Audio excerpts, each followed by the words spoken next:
এই বৈঠকটা এক কথা যদি বলি যে নরেন্দ্র মোদী নাকে খত দিয়ে বৈঠকে বসেছেন। এই বৈঠকে প্রফেসর ডক্টর ইউনূসের হ্যান্ডশেক করার ধরন, তার জেস্চার, তার চাহনি ছিল স্মার্ট। আর নরেন্দ্র মোদী ছিল অনেকটা বিব্রত যে এতদিন কি বললাম আর এখন সেই ইউনূসের সাথে বৈঠক করতে হয়েছে, কত প্রোপাগান্ডা চালালাম, এখন তার সাথে বৈঠক করতে হচ্ছে।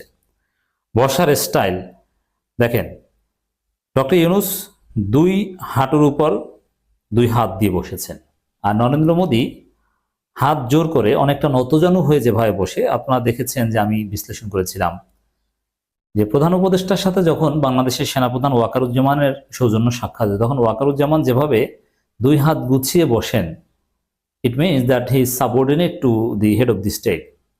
নরেন্দ্র মোদীর বসার স্টাইল ছিল ওরকম অনেকটা দুই হাত গুছিয়ে। এখন নরেন্দ্র মোদী তো ইংরেজি বুঝেন না, আর প্রফেসর